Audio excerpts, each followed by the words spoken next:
मृत्यु कब से होखे लगल कहीं नहीं आ मृत्यु के बाद का होला श्राद्ध। इस श्राद्ध कब से होखे लगल? कब से?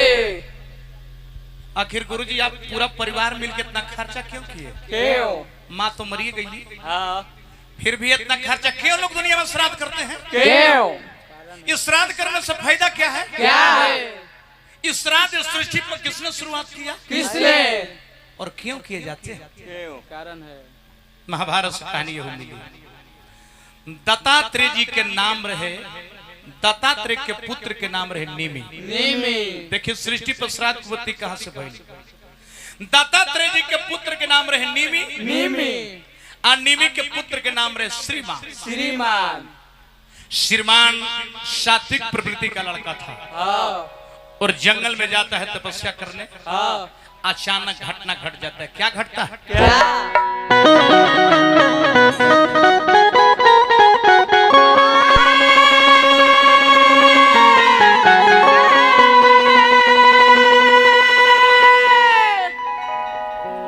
अरे पुराण के भीतर वाली खोल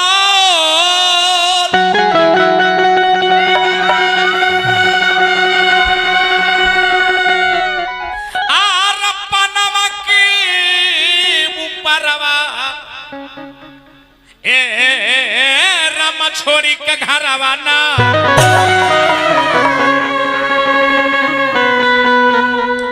श्रीमान जंगल में चला जाता है घर छोड़ के 12 वर्ष के अवस्था में। ए रामा छोड़ी के घर आवाना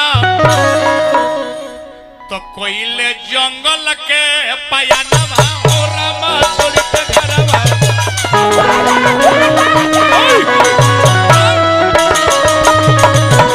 कोयले जंगल के पयानवा ओ रामा छोड़ी के घर आवाना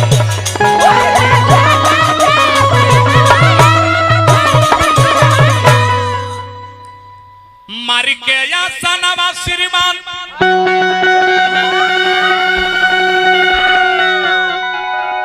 आर लवल धैर्य नवाए राम वही रक्षणवाना। जब श्रीमान साधना में लीन हो जाता था अचानक घटना घट गया। ए राम वही रक्षणवाना तो चके घट गईले घटनवा हो रामा वही रक्षणवा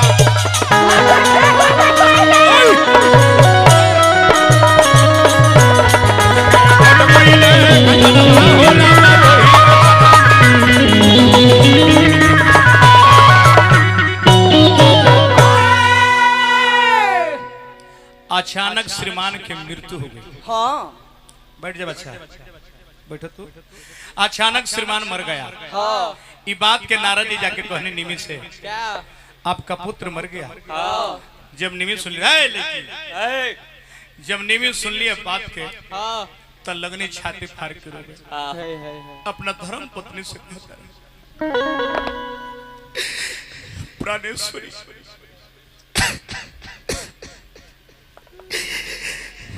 मेरा बेटा इस दुनिया में नहीं रहा, चला गया छोड़ के। पुत्र के बिना जिंदगी हम जिया नहीं जा रहा।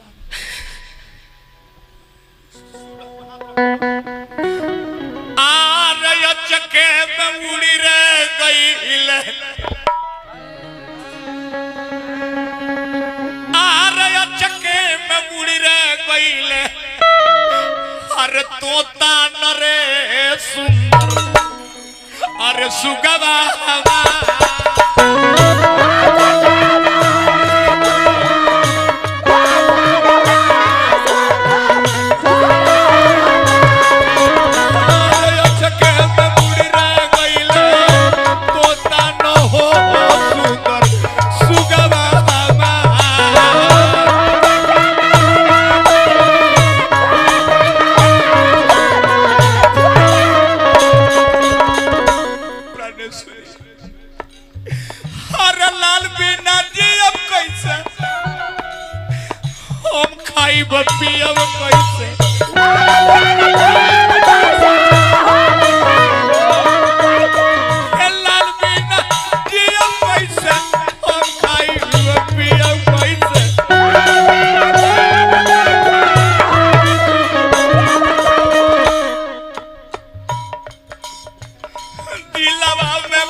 तानो रे सुंदर सुगवा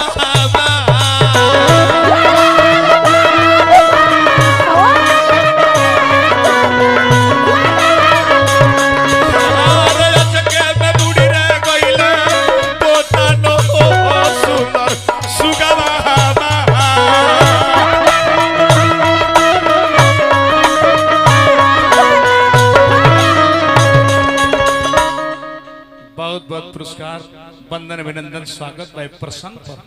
आज हम बड़ी खुश है गुरु जी के यहाँ के लोग प्रसंग सुन रहे हैं। इतना शांति से कहीं लोग प्रसंग नहीं सुन रहा है। ये महान माता जी की आत्मा के भाग कहीं अगर ये प्रसंग गावे देता लोग कहीं नहीं खेलो गावे देता भाई लोग जहाँ जुटता भगवान के दया से। हे दीनानाथ चैनल के मोनेटाइज हो जाए जल्दी। अब देखी वो राजा के बात बर्दाश्त ना भई ना तो वो अपना बेटा के जिंदे में जो भोजनवा भाता था ना उस सारा भोजन को इकट्ठा किए सृष्टि पर सबसे पहले श्राद्ध करने का निर्णय लिए निमी इकट्ठा करके भोजन को किए बनाए और 7 को ब्राह्मण को बुलाए और कुश के चटाई बिछाए। सृष्टि पर सबसे पहले मृत्यु लोक में 7 श्राद्ध करने का निर्णय निमी ने लिया भइल का।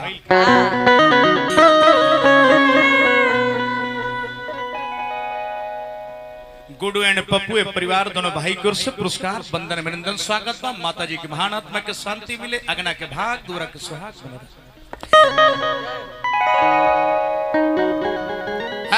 रह जा बाबा। अरे बेटा के हर वियोगा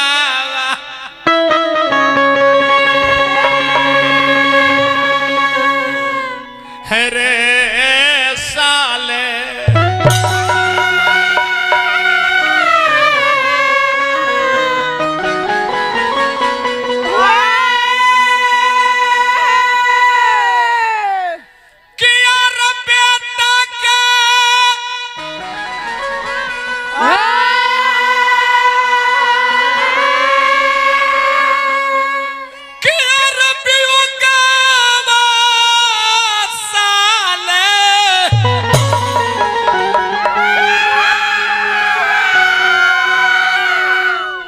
इतना पटरी से आवाज उठा दे बना भक्त न मुंह में ललका बिगदी तुरते आर बेटा के बियुगवा साले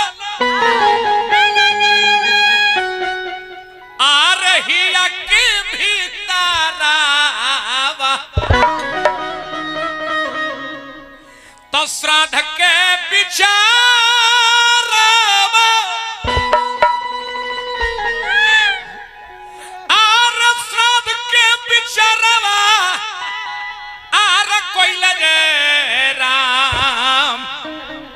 तो श्राद्ध के विचारवा श्राद्ध के विचारवा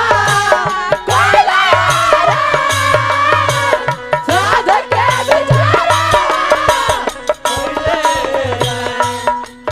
हे श्राद्ध के विचारवा पहिले हो राम श्राद्ध के विचारवा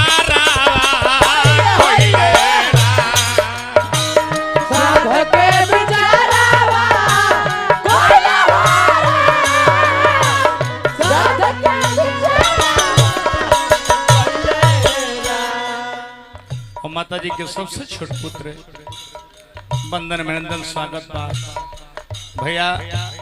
माई के ममता के प्यार बबुआ जी को से पुरस्कार वंदन अभिनंदन स्वागत बा। अब माई के भैया खाली फोटो देख के श्रद्धा पूरा करो और माई दुनिया में कबो लौट के ना आई यही जाके सत्य है। लेकिन श्राद्ध क्यों किए जाते हैं फायदा क्या इसे हर जवन जवन भावत है आर बेटा के भोजनवा सबर जुटाई के बोलवले बाभानवा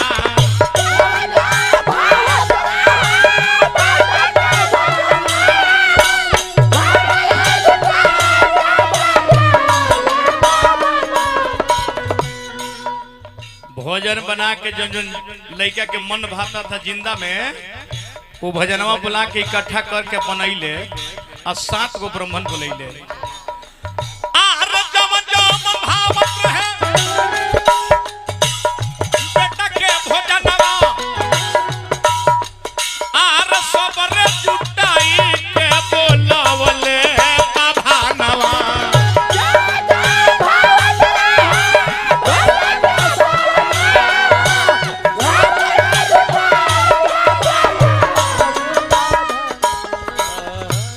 तब का कुश के चटाई बिछाते तो कुश के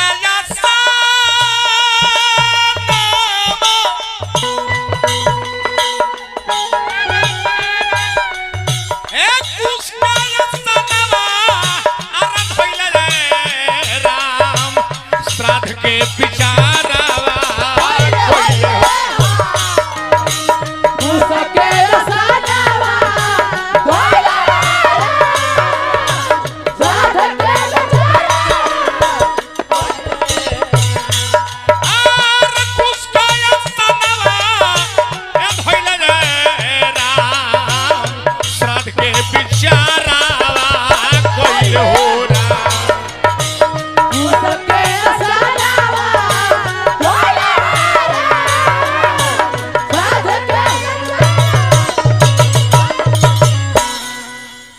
श्राद्ध कह दिले अब ब्राह्मण के श्राद्ध के भोजन खिया दिले लेकिन ब्राह्मण के पेट में उस श्राद्ध के भोजन पचते नहीं लागल लोग के पेट फूले आ श्राद्ध करके निमी का पार पहात रख के बैठ गईले लो एक तो दुनिया में कोई नहीं किया था मैं कर दिया अपने बेटा के श्राद्ध शुरू कर दिया अब श्राद्ध के भोजन ब्राह्मण के पेट में पच नहीं रहे हैं नहीं अब हो सकता है ब्राह्मण मर जाएंगे तो मुझे ब्रह्म हत्या लगेगा आका पार पहात रख के बैठ गई भइल का भिखारी जी के भाव में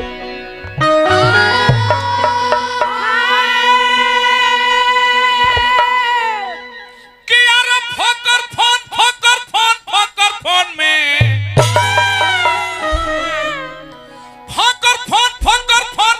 फोन में अन्नी में पड़ल बाटे देखो फकर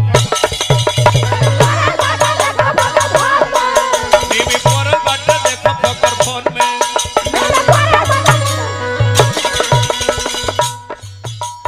केहू न कइला जबर कोई नी रे दैया केहू न कइला जबर कोई नी हो दैया खौलतिया छातिया तहन मेरे निमी पर बाटे देखो फकर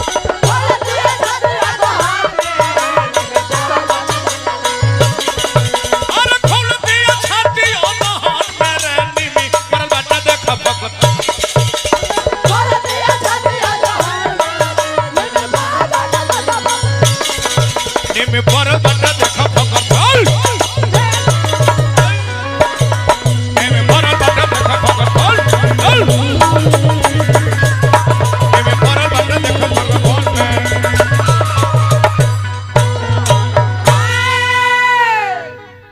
अचिंता कपार धल ले कपार पहात रख के बैठ गईले आ वही समय में अत्रि मुनि के आगमन भइल बा कहले जे राजन